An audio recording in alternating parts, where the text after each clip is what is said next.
Tronco encefálico. Vamos a hablar del tronco encefálico. El tronco encefálico se encuentra ubicado dentro del cráneo, ubicado por debajo de las estructuras telediencefálicas que estuvimos describiendo, que es el cerebro y todas las estructuras diencefálicas, y se encuentra por delante del cerebelo. Se le reconocen de arriba hacia abajo tres estructuras, que son el mesencéfalo en la parte superior, la protuberancia en el sector medio y el bulbo en el sector posterior. Fíjense que estuvimos hablando de las cavidades ventriculares y en el mesencéfalo vamos a encontrar el conducto mesencefálico y a nivel de la protuberancia y bulbo en su cara posterior y por delante del cerebelo vamos a encontrar a el cuarto ventrículo que se va a continuar hacia abajo con el conducto ependimario de la médula. Haciendo a modo de esquema, sugiero que tomen un papel y dibujen dos líneas. Estas dos líneas representan tres sectores. Un sector cefálico, que vamos a llamar mesencéfalo, un sector intermedio entre las líneas, que se va a llamar protuberancia, y un sector inferior, que se va a llamar bulbo, que representan de arriba hacia abajo los tres órganos del tronco encefálico. Las dos líneas representan depresiones en esos que limitan estos órganos. Uno es el surco mesencéfalo protuberancial, que como su nombre lo indica, separa el mesencéfalo de la protuberancia, y otro es el surco bulbo protuberancial, que separa a la protuberancia del bulbo. Si vamos a la porción más cefálica, vemos que nacen dos pedúnculos que se dirigen hacia arriba, reconocidos en la antigua nómina como pedúnculos cerebrales, que van a terminar en el sector superior uniéndose a estructuras diencefálicas. Y en el medio vamos a encontrar a un surco o zona interpeduncular. Recién mencionamos que estos pedúnculos hacia arriba se separan de las estructuras diencefálicas. A nivel de la protuberancia vamos a encontrar una depresión central a modo de surco que se llama surco basilar, es donde la arteria basilar se posiciona. A los lados de este surco protuberancial se encuentran las pirámides protuberanciales. Y hacia los lados se van a continuar con dos estructuras a modo de cordón o de pedúnculo, rodean todo el tronco y van a terminar en el cerebelo, denominado pedúnculos cerebelosos medio. Hacia abajo, en el bulbo, vamos a encontrar un surco que se llama surco medio bulbar, que finaliza en la porción más caudal con las que se reconocen como la decusación de las pirámides. En el medio de este bulbo vamos a encontrar dos estructuras a modo de carozo de aceituna que se llaman olivas bulbares. Este es el esquema general que reconocemos de la cara anterior del tronco encefálico. Es muy importante que en esto reconozcamos varias cosas, entre ellas el origen aparente de los pares craneales. Esto lo vamos a ver en otra clase que se llaman pares craneales. Los pares craneales son nervios que nacen dentro del cráneo. En este caso vamos a denominar los nervios que nacen desde el tronco encefálico. Es así que en la parte mesencefálica, en la parte superior, en el surco interpeduncular, vemos nacer el tercer par o motor ocular común. También a nivel mesencefálico y como único nervio que nace desde la cara posterior de este tronco encefálico, encontramos el cuarto par o nervio coclear o patético. Ya en la protuberancia, a los lados de las pirámides, encontramos el nacimiento de un lado y del otro del quinto par o nervio trigémino. En el surco bulbo protuberancial que separa a la protuberancia del bulbo, vamos a encontrar de medial a lateral el nacimiento del sexto, séptimo y octavo par. El sexto par es el motor ocular externo, el séptimo es el nervio facial y el octavo el vestíbulo coclear. Yendo a nivel vulvar, en el surco retroolivar, o sea, por detrás de las olivas vulvares, de arriba hacia abajo, vamos a ver nacer el par número 9, 10 y 11 de arriba hacia abajo. El 9 es el glosofaringio, el 10 es el nervio neumogástrico o vago y el 11 el nervio espinal o nervio accesorio. Por delante vamos a ver nacer el nervio hipogloso, también conocido como nervio hipogloso mayor. Estos son los orígenes aparentes de los pares craneales del tronco encefálico. Y nosotros antes hicimos un esquema que es lo que estamos viendo. Hacia la izquierda vemos todo el cerebro, hacia atrás y abajo el cerebelo, y en el medio, aquí en azul, estamos viendo todo el tronco encefálico y vemos cómo emergen los diferentes pares craneales que estuvimos describiendo con anterioridad. Hacia la derecha vemos que en la parte cefálica está el mesencéfalo, donde nace el tercer par en el surco interpeduncular,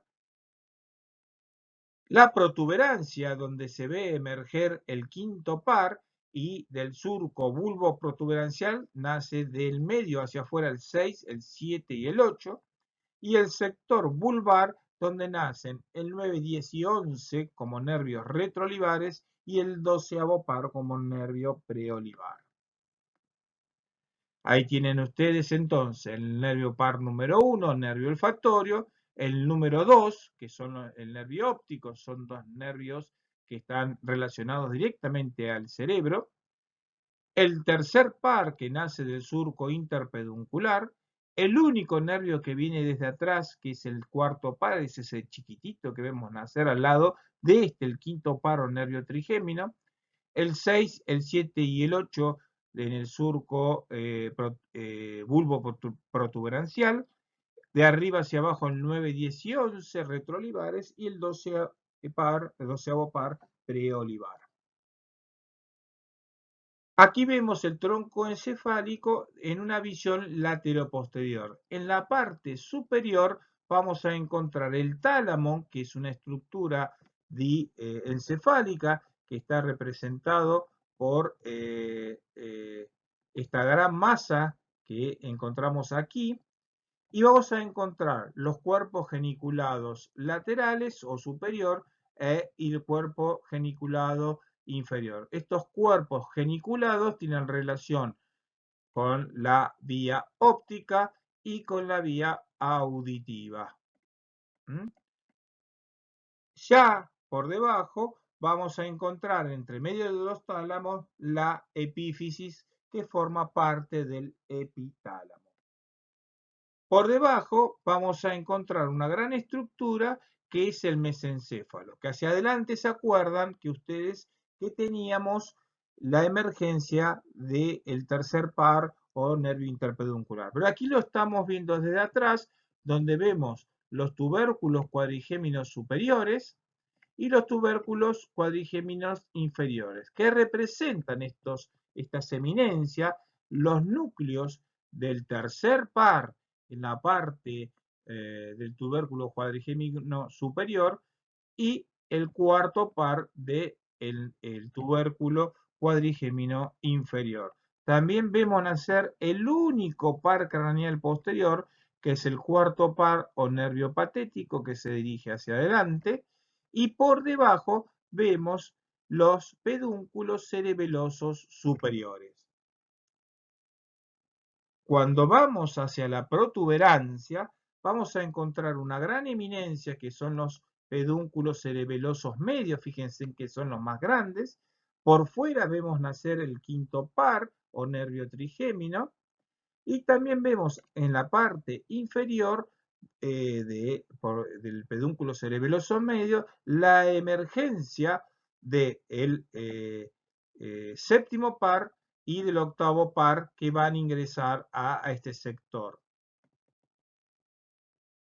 Ya a nivel inferior vamos a encontrar el pedúnculo cerebeloso inferior, el cuarto ventrículo que tiene una porción protuberancial y una porción vulvar, y en el centro vamos a encontrar las alas grises y blancas que están ubicadas aquí.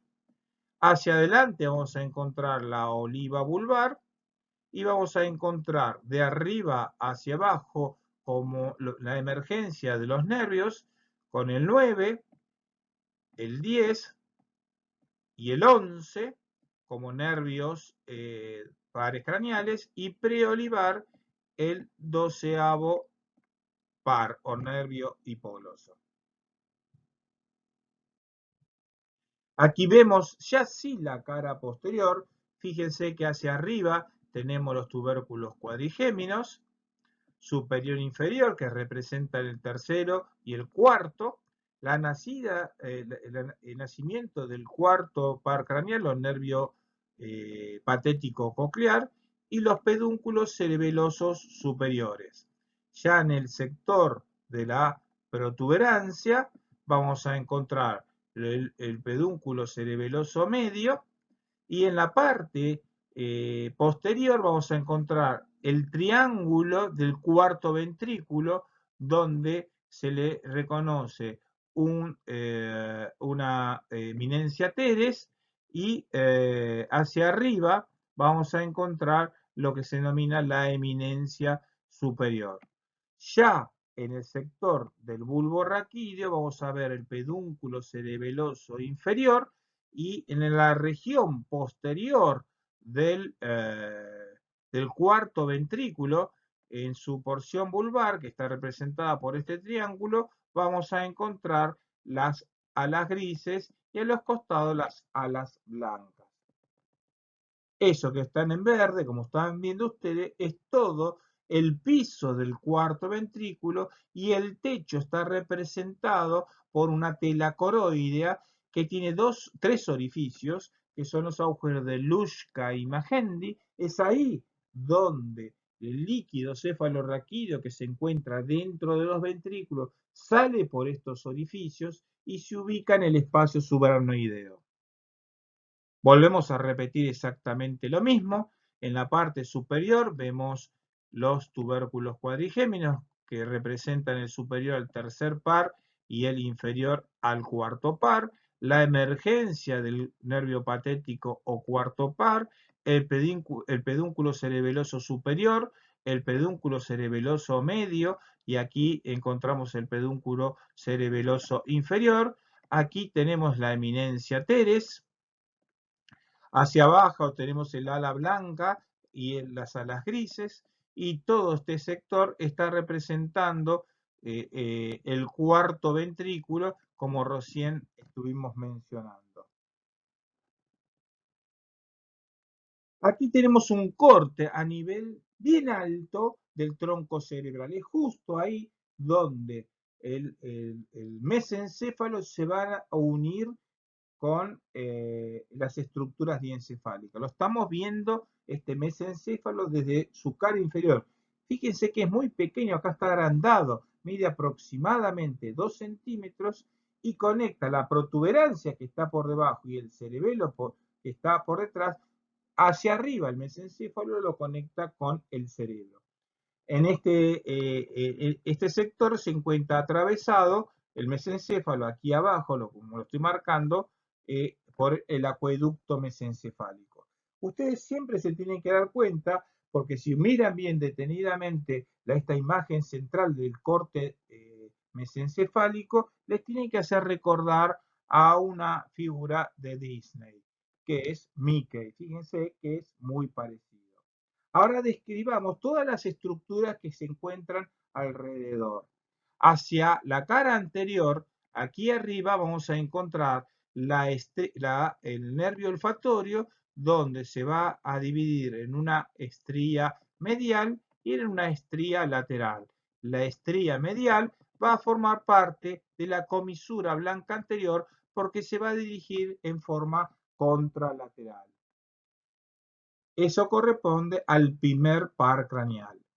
Luego tenemos, aquí vemos la emergencia del segundo par craneal, donde los nervios ópticos se encuentran entre sí y se entrecruzan aquí en el quiasma y se continúan hacia atrás con el tracto óptico. Rodean todo el mesencéfalo y mientras lo van rodeando, llegan a la parte posterior a los cuerpos geniculados que están aquí atrás.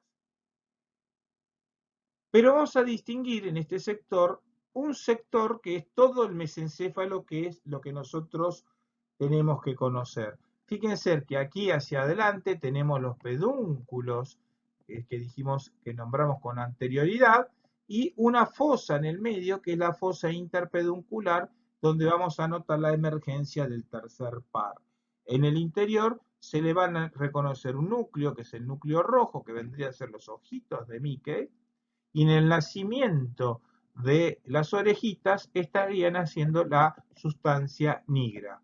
Lo que está en color azul, o que sería la boquita, corresponde al acueducto mesencefálico de las cavidades ventriculares.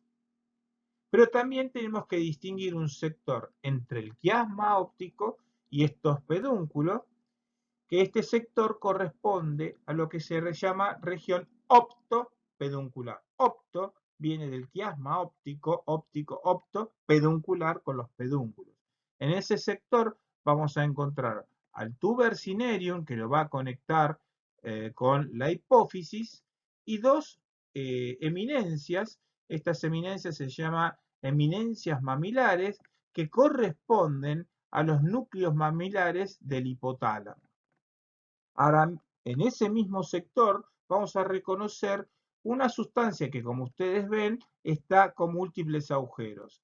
Esa sustancia corresponde a la sustancia perforada posterior. La sustancia perforada posterior es atravesada por arterias, ramas de la cerebral posterior. En cambio, lateralmente de un lado y del otro vamos a encontrar la sustancia perforada anterior, es ahí donde la arteria cerebral media penetra en sus arterias en profundidad para dar irrigación a los núcleos del cuerpo estriado. La arteria cerebral posterior, en la sustancia perforada posterior, va a irrigar los núcleos talámicos. Bueno, volvemos a repetir lo mismo que ya estuvimos mencionando. Fíjense en la parte superior, vamos a encontrar los tálamos, la glándula pineal aquí como representante epitalámico, ya en el mesencéfalo el tubérculo cuadrigémino superior, que es la representación del tercer par, el inferior del cuarto par, el nacimiento del cuarto par y el pedúnculo cerebeloso superior, que va a formar parte de la tienda del cuarto ventrículo.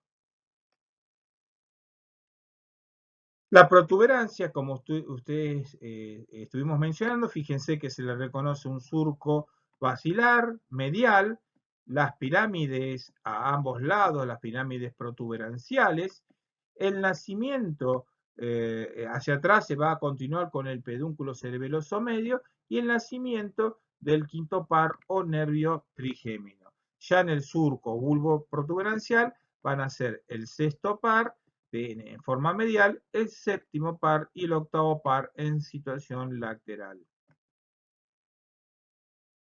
Visto desde atrás, vamos a encontrar que la protuberancia tiene relación con el nacimiento del cuarto par. Vamos a encontrar los tres pedúnculos, el cerebeloso medio, el cerebeloso superior y el cerebeloso inferior. Y tenemos nosotros en el sector medio la eminencia teres y la eminencia medial. Todo separado de un lado del otro por un surco medio.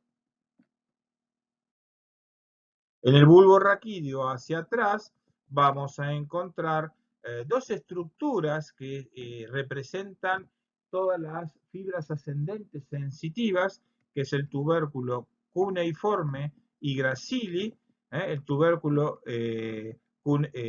gracili es el medial y el cuneiforme es el lateral, que lo vamos a ver como una representación de sustancia blanca que asciende en el cordón posterior de la médula y tiene su representante aquí a nivel del bulbo raquídeo.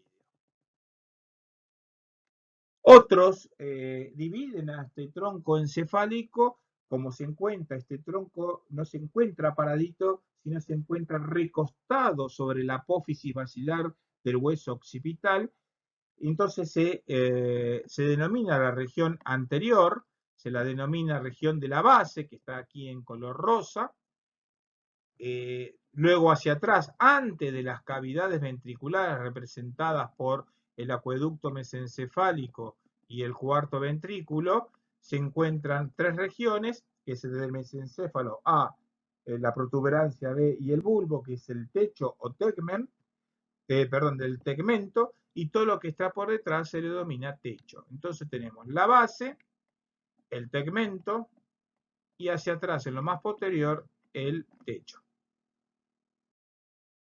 Si hacemos un corte a nivel mesencefálico, ya lo estuvimos viendo, esta sería como si fuera la cara de Mickey, pero dada vuelta hacia abajo, esto es anterior y o base también llamado, donde vamos a encontrar los pedúnculos, el pedúnculo de un lado, el pedúnculo del otro lado, y en el medio todo lo que sería el surco interpeduncular. Vamos a encontrar como la boquita, que está dada vuelta, el acueducto mesencefálico, y vamos a encontrar sustancia gris. Me olvidé de decirlo que todo el tronco cerebral, si uno lo ve, tiene sustancia blanca, no tiene corteza, y en el interior vamos a encontrar núcleo. ¿Qué vamos a encontrar en este corte, que sería un corte a nivel del tubérculo cuadrigémino superior? Vamos a encontrar la sustancia gris periacueductal, el núcleo rojo, la sustancia negra, y vamos a encontrar los núcleos del tercer par y el núcleo asociado del tercer par, que es el núcleo de Dinsenhofer. A nivel de la protuberancia, otra vez, todo sustancia blanca, y en el interior vamos a encontrar nosotros núcleos. ¿Qué núcleos vamos a encontrar? Vamos a encontrar los núcleos, fíjense que están hacia atrás, esos núcleos, muchos de ellos están representados en núcleos del nervio trigémino que vemos naciendo aquí, el nervio trigémino. A nivel de la región anterior o la región rostral, vamos a encontrar que hay núcleos pontinos que están separando fibras que están descendiendo, que es las piramidal a nivel de la protuberancia. Y ya un corte a nivel vulvar es un corte inferior, fíjense que ya no hay cuarto ventrículo, es un corte a nivel donde las fibras descendentes descienden, que es las fibras piramidales, y vamos a encontrar en el interior un montón de tractos y núcleos. Ahora vamos a describir el cerebelo. El cerebelo también se encuentra en el cráneo, ubicado en lo que se denomina la fosa posterior. Se encuentra por debajo de la estructura diencefálica y por detrás del tronco encefálico.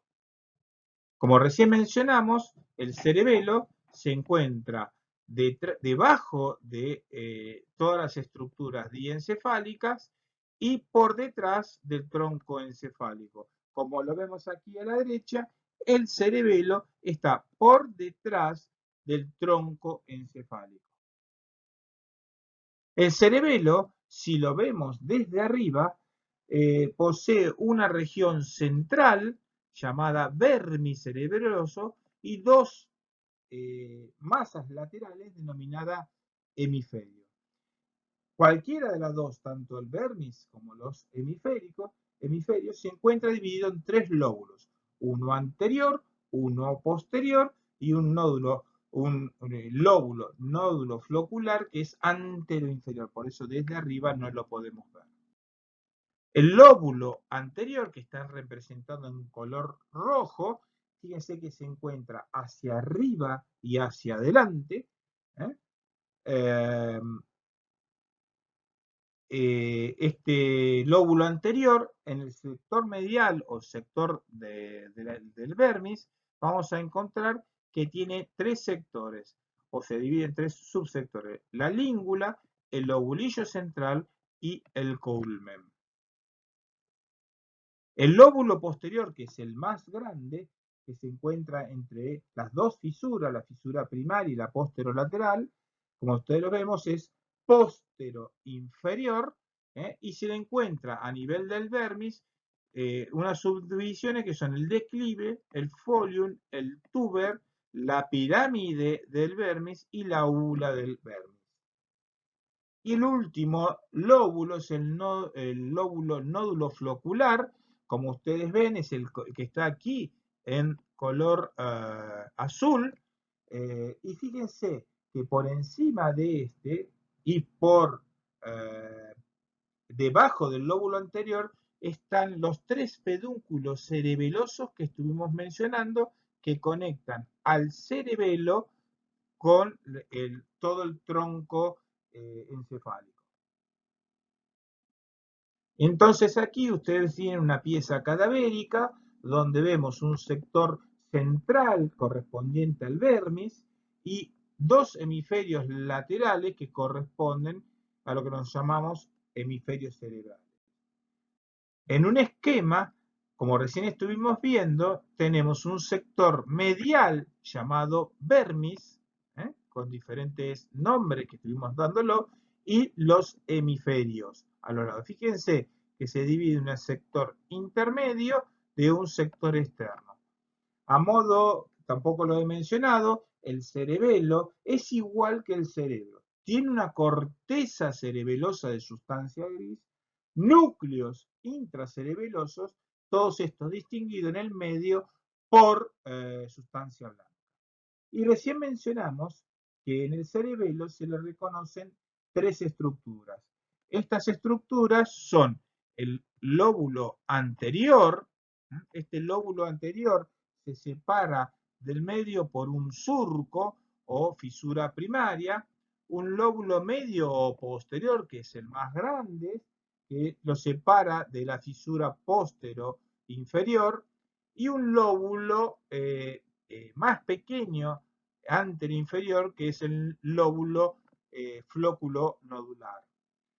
Pero también, y fíjense los colores, amén de esta división en tres lóbulos, anterior, medio e inferior, o nódulo flóculo nodular, se le reconocen tres regiones bien marcadas, que es en color azul, todo lo que sería el arquicerebelo. Esto corresponde a todo lo que se llama el vestíbulo cerebral, es lo más antiguo, por eso ahí viene el arqui. Luego viene el paleocerebelo, que está representado por la región vermiana anterior y media, y el neocerebelo, que corresponde a todo lo que ustedes están viendo en color verde, o que es bastante más grande, que es lo nuevo, que corresponde al sector vermiano bien medial y gran parte de los hemisferios cerebelosos. En el interior vamos a reconocer lo que se denominan los núcleos cerebelosos. Y hay varios núcleos: el fastigio, el globoso, el emboliforme y el dentado. Todos reciben fibras aferentes extracerebelosas, reciben inervación desde las células de Purkinje de la corteza cerebelosa y constituyen la fuente de fibras eferentes, o sea que salen del cerebelo.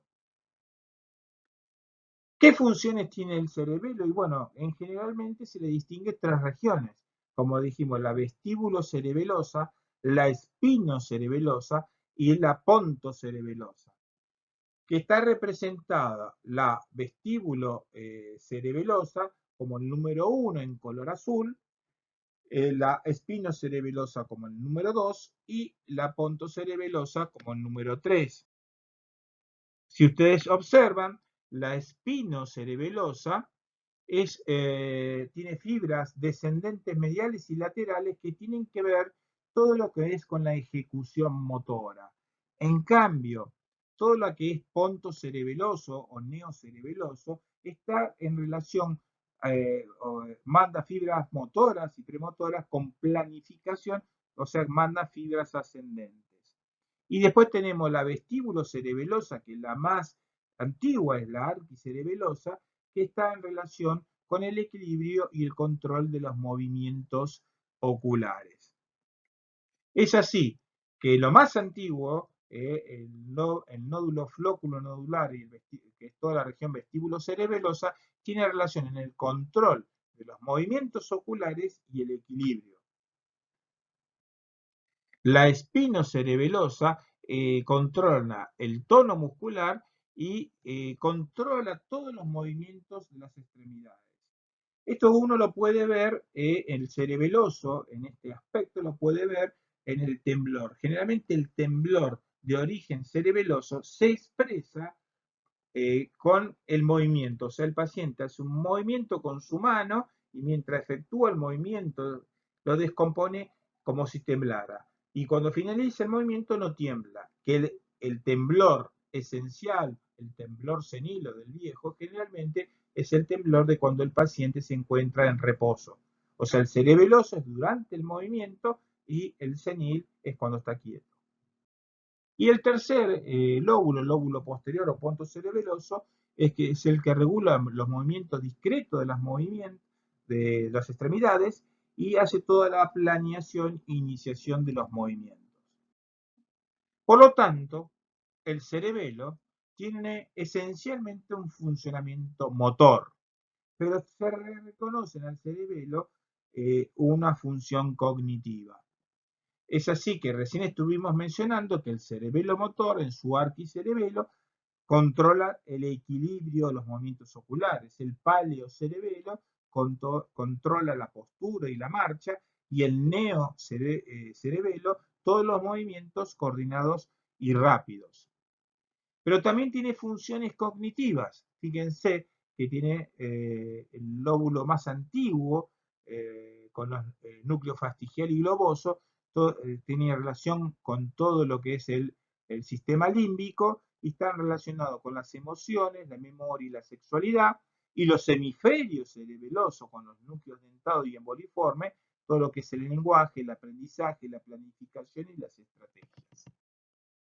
Así, a modo de resumen, el cerebelo es un temporizador, ordena temporalmente las acciones para construir secuencias tanto motoras como cognitivas.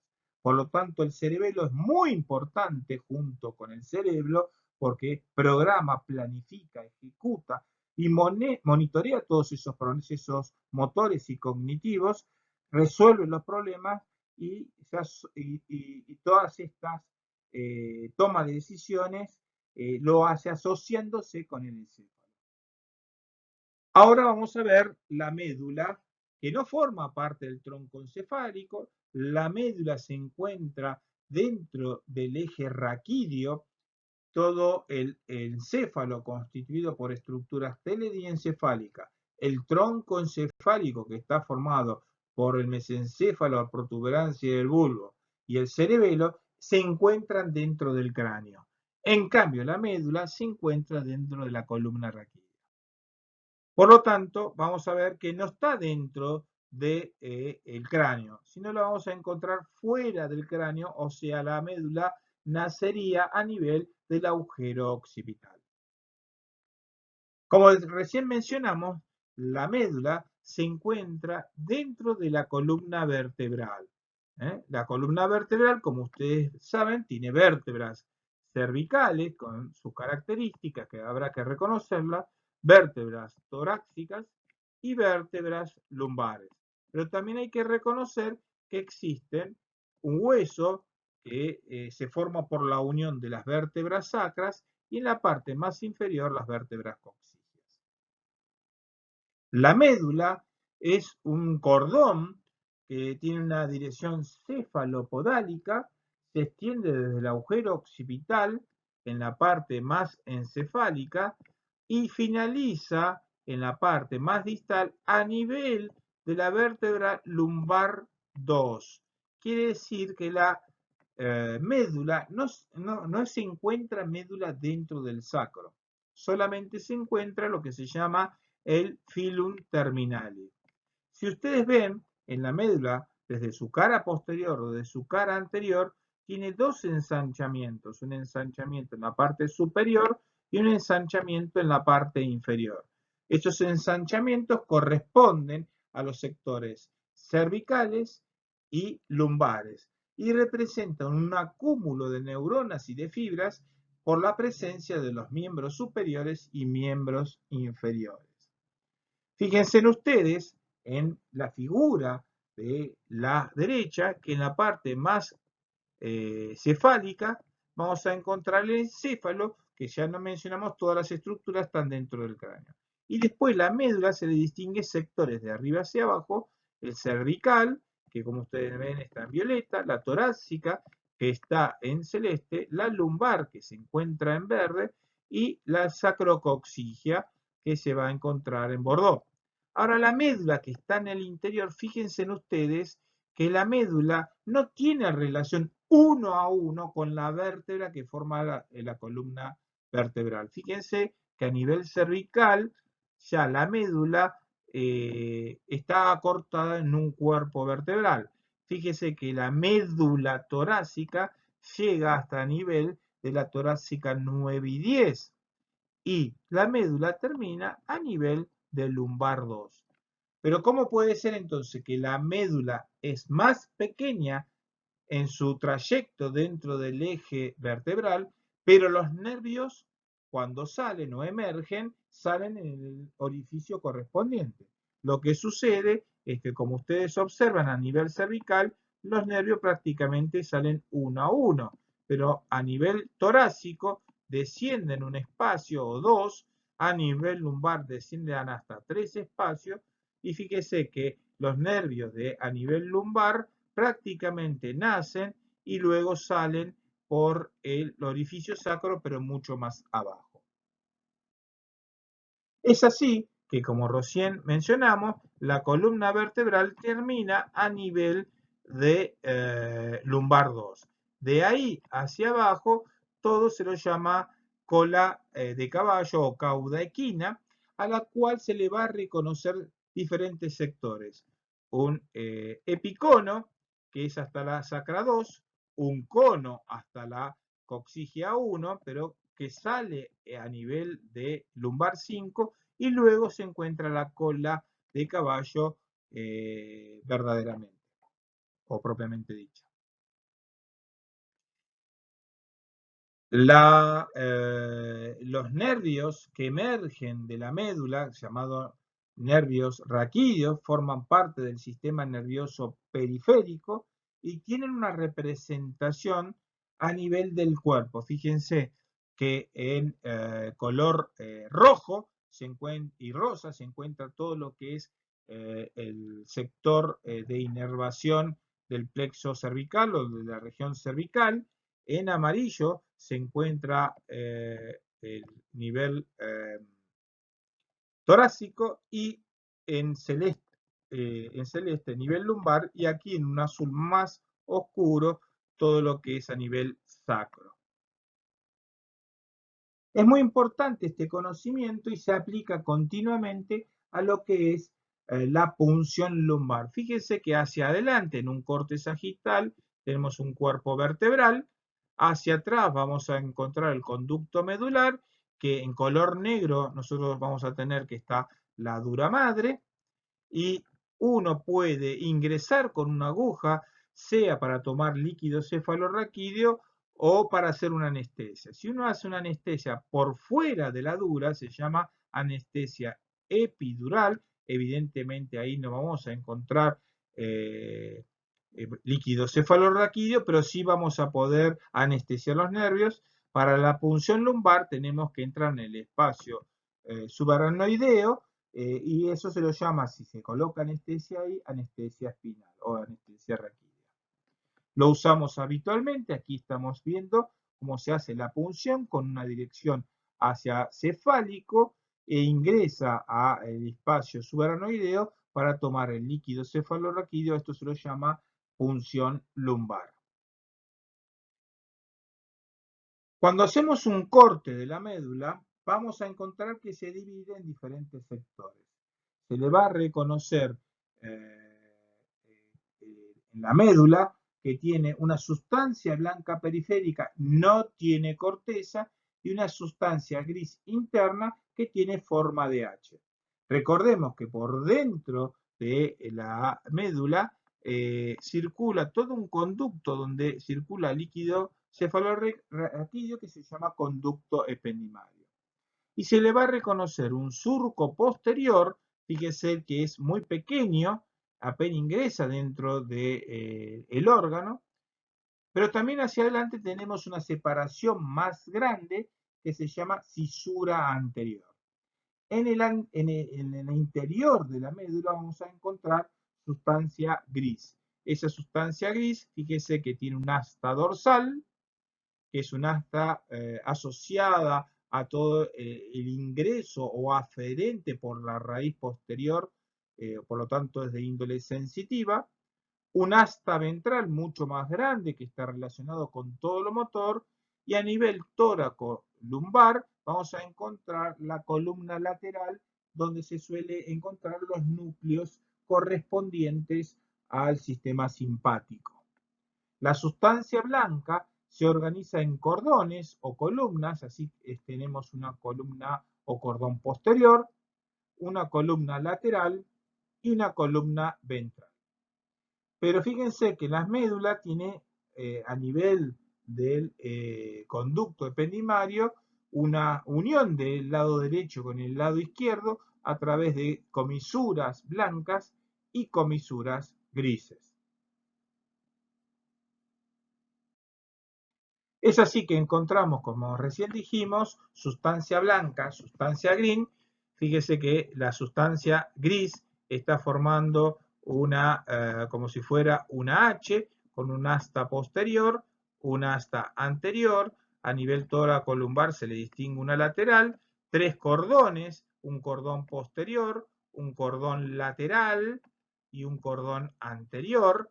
Fíjese que en la región anterior se le reconoce un surco medio anterior vulvar, y vemos que ingresan dos raíces, una raíz dorsal, que es por donde ingresa todo lo aferente, que está asociado a un ganglio a la raíz posterior, y una raíz anterior o motora, que junto con la posterior van a formar el nervio raquídeo, que va a salir por el agujero de conjunción de un lado y del otro. Es así que en la columna vertebral, en el eje vertebral, vamos a encontrar la médula, y en cada nivel la raíz posterior y anterior se juntan para formar el nervio raquídeo. Volvemos a repetir, el cuerpo vertebral está en la región anterior, el macizo apofisario está en la región posterior, adentro vamos a encontrar la médula, dentro de la médula vamos a encontrar lo que se llama la H de sustancia gris, y vamos a reconocer hacia atrás la raíz posterior, que está anexa a un ganglio, todo eso es sensitivo, y hacia anterior, la raíz anterior, que es todo lo motor, lo eferente, que se vincula, salen juntas como nervio raquídeo a través de un orificio que se llama agujero de conjunción, y ahí van a formar el nervio raquídeo, que tiene una raíz posterior que va a ir hacia atrás y una raíz anterior. Bueno, a modo de repaso, quiero que ustedes me digan en este esquema que estamos haciendo qué es anterior y qué es posterior. Claro, aquí hacia arriba es anterior, está dado vuelta el dibujo, porque fíjense ustedes que encontramos un surco bien amplio, abierto. En cambio, atrás no está abierto. Entonces, quiero que me digan ustedes, ¿qué representa la letra A? Bien, es el cordón de sustancia blanca anterior. La letra B, ¿qué representa? Muy bien, es el asta posterior de sustancia gris. ¿Qué corresponde la letra C? La raíz anterior o motora del nervio raquídeo. ¿Qué representa la letra D?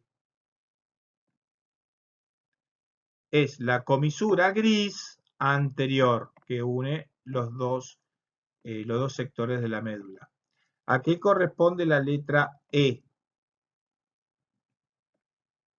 Es el ganglio anexo a la raíz posterior del asta posterior o sustancia gris.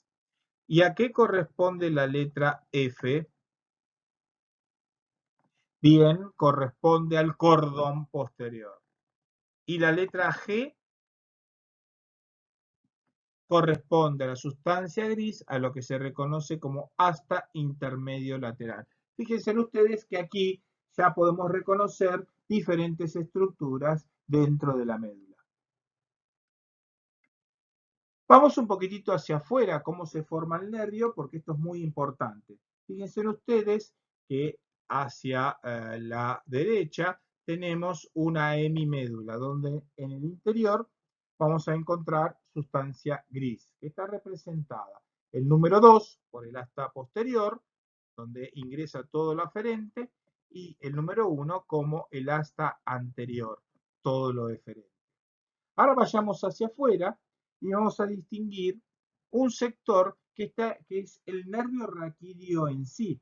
Fíjese que este nervio raquídeo, que de ahí sale o ingresa, depende para hacia dónde vaya, se divide en dos, en un ramo anterior y un ramo posterior o espinal. Luego tenemos la raíz posterior y fíjense que esta raíz posterior, o sea, ingresa por detrás en la médula, tiene un ganglio anexo donde vamos a encontrar las neuronas, famosas neuronas bipolares. Ahí hay una sinapsis de la vía aferente.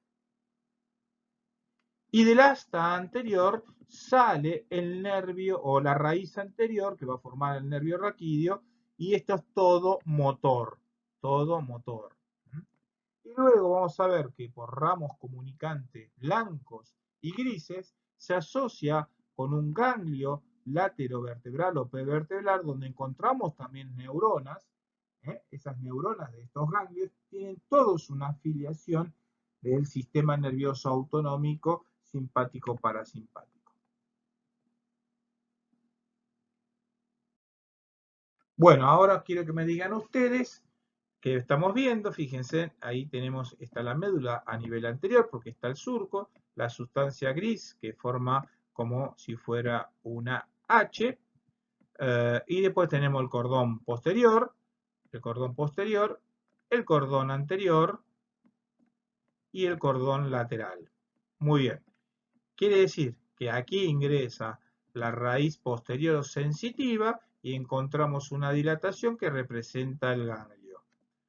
Del asta anterior en rojo emerge la raíz motora, todo eso va a formar el nervio raquídeo y fíjense que una vez que sale tiene una rama que se va hacia atrás, que es la raíz posterior, va a los músculos espinales, y una raíz anterior.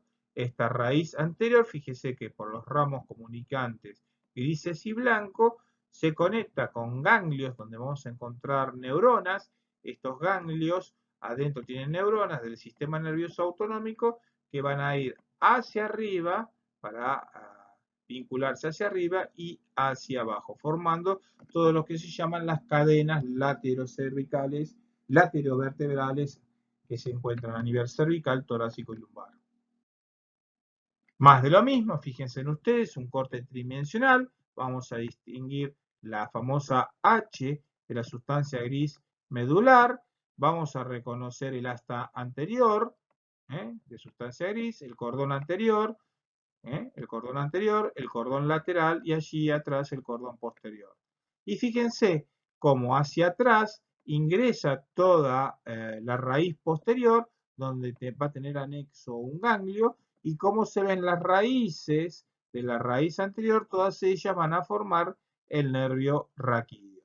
Ahora, fíjense que hay un sector donde adentro del eje raquídeo la médula tiene vía madre que está bien adherida a toda la sustancia medular, la dura madre que se adhiere bien al hueso y la aracnoide con el espacio aracnoideo que va a dar hacia los lados los ligamentos dentados. Y aquí tenemos en el interior de la sustancia gris que uno sabe que ahí hay somas neuronales y uno puede, como se ve a la izquierda, estratificarlas en láminas o describir algunos núcleos. ¿Qué núcleos podemos ver? Fíjense que a la derecha en color celeste, vamos a encontrar toda el asta posterior, donde se reconoce una cabeza, un cuello y una base, toda el asta anterior, que como ustedes ven está en rojo, que corresponde a todo el sector motor, y el asta intermedio lateral, que corresponde al sector simpático. Pero hacia los lados vamos a encontrar, fíjense, que podemos reconocer algunos núcleos que alguna vez vamos a mencionar, la sustancia gelatinosa o núcleos dorsales, los núcleos intermedios laterales que son de filiación simpática, y hacia la cara anterior vamos a encontrar todos los núcleos del asta anterior que son todos motores. Pero también encontramos dentro de lo que se llamaría la sistematización de la sustancia blanca, que en esa sustancia blanca vamos a encontrar axones mielínicos que ascienden y descienden. Los que ascienden serán todos de filiación sensitiva, todos llevan información hacia el encéfalo, y los que descienden son órdenes que vienen del encéfalo hacia la periferia. Aquí nosotros encontramos, fíjense, hacia la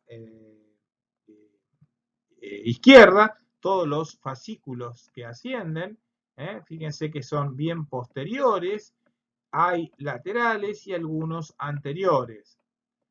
Y del lado derecho vamos a ver acá los más importantes son los que están en rojo, que es el piramidal lateral y el piramidal anterior, que son el córtico de corteza espinal, que son los haces motores.